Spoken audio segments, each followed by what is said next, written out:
Now, I got an interesting article that is well worth the read, and certainly worth Jason Ipfor's commentary.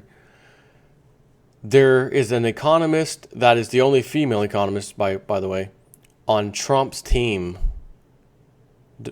advising him economically speaking, who, what is this title again? Wants America to go back to the gold standard, backed by gold currency. Now, I'm assuming most of you know this, maybe. Donald Trump, like his Trump Towers, where he lives in New York and stuff. The guy loves gold, to say the least.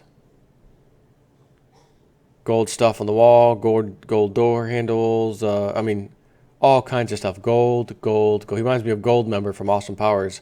I love gold. Well, so do we, Mr. Trump and Silver. But this lady is saying it's a good idea, and she's one of his advisors. And I'm not sure about you guys, but gold jumped $60 during the shenanigans of the elections. And I find it not crazy, not incredible, not even, oh my God, how was that? Because I'm so used to it. The market ended the day today in the green, wiping away most of the enormous loss that took place during the elections because it was looking like Hillary was winning. Then all of a sudden the tables turned, it looked like Trump was winning, and the markets freaking let loose. It was just like Brexit. Oh, this is bad news for the markets. Bad news, but it's not going to end here. Mainstream media. Okay, Trump solidly has won. Back to work, back to normal. Wednesday morning, what happened? Holy crap, markets rallied. Isn't that amazing? Markets rallied. Wasn't the end of the world. And I know old Bo Pony, Bo, I love you, buddy, but them days are counting down. That he gave his last, super duper last forecast. The guy moves them quite a bit, I gotta say. This latest one now is sometime before I don't have it in front of me. Well, actually, I do. Set myself a calendar reminder, to be honest with you. I want to track things. So, 17th. Stock crash calculations for 2016. What to expect on November 16th to 17th, 2016. The calculations indicate the first leg down of a world stock collapse will occur on or before this date. Now, for me, if you have, these calculations that he has with his proprietary whatever he's using, how do you throw a date out that says it's this date or from here or before? In that kind of casting a net out, it's either here or here. Well, that's a 50-mile radius, Jason Ipfor. Can you put a little closer X on the spot? You know what I mean? So I just sent myself this. I like Bo Pony, but I think he's way off base these days. And he understands the same things we understand for the same reasons. But he's out there putting these dates and times, and his calculations are the right ones. Like no one else has it right, so subscribe to him. It's his actual subscription service. And it's kind of bothering me a little bit lately. I hate when I see people paying money for something and the service just isn't there, if you know what I mean. It just bothers me. So that's why I mention these things, and that's why I have this saved for Thursday, the 17th of November, to see, did we have the massive Black Swan event that he keeps calling for? It should have been in October. He gave a date early October, then that came and passed. Well, it should be sometime. It'll be some Monday or Tuesday in October. That's come and gone. We're now the 9th of November. Markets absolutely rallied out of control today, almost breaching the high again, for God's sake. So, I track stuff like this because, again, if I'm using sources for my own personal reasons and to reveal things to you guys, hey, check this out, read this article, guess what I found? I want it to be the best that it can be. And that's why I'm tracking Bo Pony right now with his final hoorah. It's got to be before the 16th or 17th on those 2 days, either or before. From the looks of things, market is loving life right now, if I don't mind saying so myself. However, as I did say before, numerous times, now that the president has been selected, the club can let loose on the market any day now. They can let loose any day. They might wait till we get a little closer to Obama walking out. Again, they want to be able to say, it's not Obama's fault, you can't blame him, and it certainly isn't the new person, Trump. Can't blame him. But they really want to blame him. So maybe they'll actually let him get into office. Things seem relatively normal. Holy crap, we got out of 2017. No crash. Shemitah went by. Jubilee time frame gone. Whoa. End of December? Nope, nothing. 2016, not till 17, 2016. 2017 January starts. The guy walks into the White House. Holy crap, he made it. They didn't kill him. And now that he's in there and he's ready to clean house, now the club presses the button. You're going to be remembered for the worst economic crisis the United States has ever experienced, which will go across the world, be worldwide. You're going to be in charge. You will never be reelected next year, sucker. We're going to get our guy in next year. Or next cycle. But they could do it today and it wouldn't matter either. You really can't blame Obama. He's almost on his way out. He held it together. Come on. Give the guy a bone. Trump hasn't even gotten a chance yet, but we're letting loose. That way when he steps foot in there, he ain't going to be focused on no wall. He ain't going to be focused on immigration, ISIS. He's going to be focused on how do I fix this problem urgently. So that's my take on it. So back to this article. Donald Trump is no policy wonk, and this is a Q&A session with Dr. Judy Shelton, the only female economist advising the campaign. He is pitching himself as the best man for the presidency based on his track record as a businessman and his ability to surround himself with the best people, not on his knack for writing white papers. This, of course, means that it is important for voters to understand whom he is surrounding himself with and what sort of ideas they hold. So they ask her, how did you become involved with the Trump campaign? And she says, I have, over the years, advised a number of Republican candidates going back to Jack Kemp and more recently Marco Rubio, Ted Cruz, and Ben Carson. I've worked for a long time with Stephen Moore and Larry Kudlow, and Larry asked me if I had some thoughts for the Trump campaign on the issues I discuss most, namely international monetary relations, currency, and trade issues. I've been intermittently sending Larry my thoughts in the form of memos on these issues. Have you spoken with Trump directly? I met him back in the early 90s at some gatherings, both social and business related, but I haven't spoken directly with him since he's been a candidate. I have been communicating through Trump National Finance Chair Steve Mnuchin, Economic Advisor Larry Kudlow, and Economic Advisor Larry Kudlow. Your first book was on the economic collapse of the Soviet Union. How does that experience inform you how to look at the world? 4 years ago, I wrote an article in the Wall Street Journal titled The Soviet Banking System and Ours. What concerns me is that central banks around the world, the ECB, the Bank of Japan, are now buying corporate assets. I'm wondering how far away we are from the Fed thinking it needs to branch out and buy corporate assets. Will these corporate assets be those from firms that are politically connected?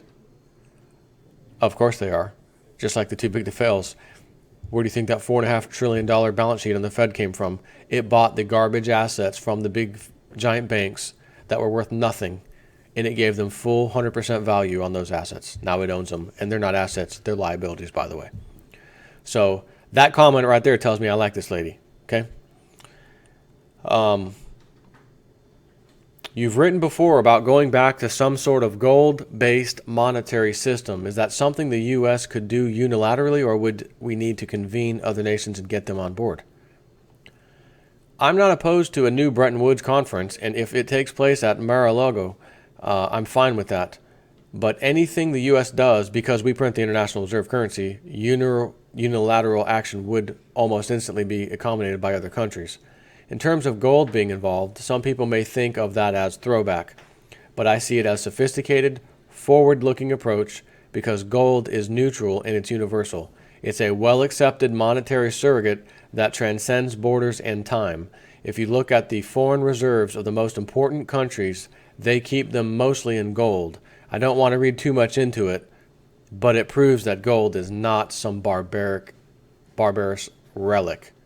Now that comment alone, that last sentence, that it's not some barbarous relic, you know where she got that from. Ben Bernanke. Is that, is gold money? No. Why do central banks store it?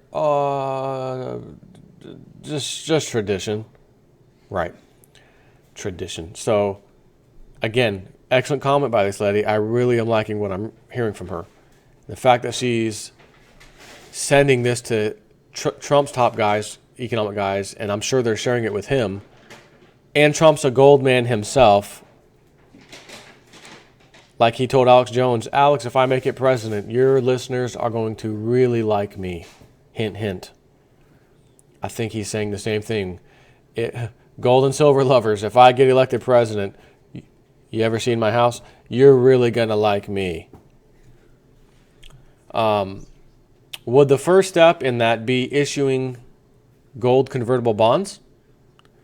Don't attribute this idea to the Trump campaign, but it has been something that I have been proposing for years now.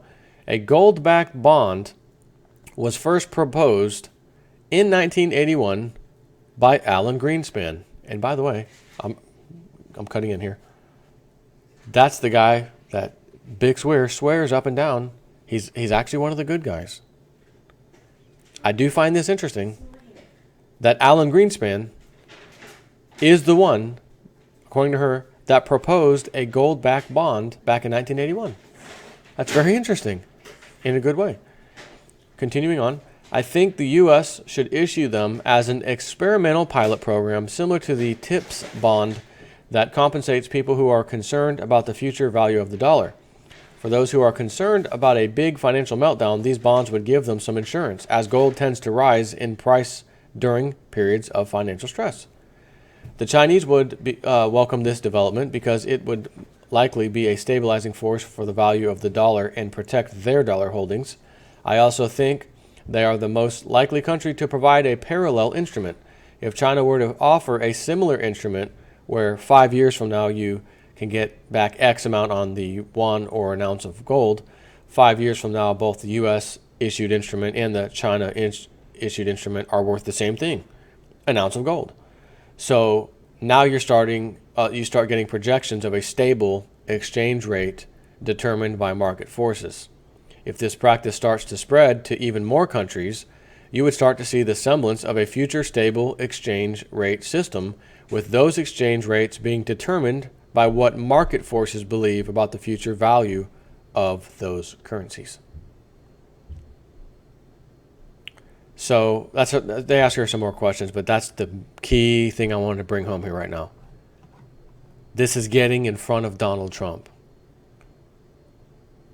If I knew that this lady was whispering to one of Obama's top economic people, I wouldn't even be concerned. I would probably read it to you as a joke. Like, hey, listen to this nonsense. This lady thinks she's going to actually fix the monetary system, as if Obama and his trolls are listening to her. That's how that video would go. Because his economic advisors are for the bankster club. They're going to say, hey, listen, thanks for that. We forward it to the president. Trust us. He'll get it. He's going to read it, and we'll get back to you if we need anything else. Thanks. They're going to throw that away, never even tell the president, hey, this lady had an idea that really makes sense. Alan Greenspan had this similar idea in 1981. Nope, never even going to reach him. These people are communicating with her, and she's gladly giving them little tidbits of information on this, which are going to reach Donald Trump. He's a gold man. He appears to be a citizen's man, Seems like he's going to do what he says. Again, we have to wait and see. Is he just talking out of his rear like everybody else? When I see his old videos going back into the 80s and 90s, where he's not even talking like I'm a politician or I want to be one, the problems he's voicing, he's been in front of Congress a few times. He hasn't wavered on any of it. It's the same stuff. So that's why I believe this guy's the real deal. I'm just terrified that the club's going to do a number on him, and we're going to have another JFK. Yes, we love this guy. He's the greatest thing for the country ever, and then he's assassinated, or his plane fell out of the sky, or he had a heart attack. He's 70 years old now. Had a heart attack, out of nowhere. Kind of like Justice Scalia, not feeling good, I'm going to go lay down, heart attack, in his sleep, have a nice day. Coincidence, I'm sure. So, just want to share that with you. Some interesting stuff here. And I'm kind of hoping Trump gets in again, starts cleaning house, starts putting some plans together, America starts turning around, we start climbing the ladder, education climbs back up, healthcare starts climbing back up. We're not number 50 in the healthcare, of all countries. We're now number, 17. Okay, we're moving on up. I would love nothing more, okay? Seriously, than to come out here doing my 2 videos a day, and maybe there's enough good stuff that one of the videos is, hey guys, check this out. This is really good. Listen to this. And then the other video might be, well, we still got problems with the pensions and yada, yada, yada, and I got to give you the terrible news too. But damn it would sure be coming out here every day, having to tell you the reality of things, which just so happens to be bad freaking news. Would love to be out here saying something great, positive. See, I could come out here and make some nonsense up, but I'm sure you're used to that in your church or on your Facebook page. People just the little happy sentence of the day, and then you're saying, I'm tired of reading this crap. This is not real. Let's be real here. We have problems. I'm tired of reading this garbage. Get this out of my face. It's not real. It's not making me feel better. It's actually pissing me off because you're faking it. You're writing this crap. Feel good, yada, yada, and it's junk. Right? I want to be the guy to be able to come out here and say, look, I don't have to come make this up. I don't have to skew this article that I'm about to read you a little bit to bias it towards fluffy unicorn land. I already want it to be fluffy unicorn land, okay? And I get to say, guys, that bill they passed in Congress, Trump, made the deal, got it passed. Remember that? Yeah. Good news. Company's hiring 5,000 people to start with. They did that last month. They're already on par to hire another 5,000 or 6,000 because they're expanding. Business is doing great. Wouldn't that be a great video for you to wake up to in the morning? I would get my daily dose of Jason at 4 Realist News, see what's going on in the world. And you get a piece of that. Hey, my country's turned around. Hey, there's some good news. Hey, the jobs are getting better. Hey, the healthcare system, they fixed, got rid of that old turd. And we got something better now, whatever, Wouldn't that be good? Don't think we're getting close to that, by the way. But, boy, I sure hope that day comes where I can actually do that. Because I don't want to come out here and fake it for you. Oh, good news today, and just read you some nonsense, like some fake story that's not even real, just to make you feel good on your way to work. No, got to keep it real. You don't want people with fake information, right? You don't want bad information. You want real information. And that's how I am. I don't care how bad it hurts my feelings. I don't care how bad it twists my worldview, my government view, my country view, my whatever view. Damn it, just give me the information as is. Don't touch it. Don't manipulate it. Just give it to me. I'll be the judge of what it is. And if I don't like it, if it doesn't resonate with me, it's out the door. Gone. If it does, I feel I may have just gotten more informed on something or something new. And guess what? Guess what? I got a few subscribers on YouTube. I bet they'd like to hear this. I'd like to share this information with them because maybe they don't have this information. That's the part about this that I love. I just hate that it's doom in doom. But that's what it is, and we have to take it, we have to accept it, and we have to make decisions based upon it. As we just saw through these elections, the doom, the reality, the info, made people change their minds on the vote. And it wasn't good news, was it? Was Donald Trump preaching good news about Hillary or bad news if she gets in there? He had to tell the truth, too. Told the truth. It was bad news. I don't want to hear the bad news. I want fluffy unicorn land, where Hillary's female president first ever, women power, great, great, great. But then I see this other stuff, undercover video, writing, starting for, paying people, pay to play, fire. Oh, that guy's fired. His email just broke. He just quit. That guy resigned. Well, if these emails are fake, why are they stepping down? Why are they getting fired? If it's not real, if WikiLeaks isn't giving real stuff. So take care.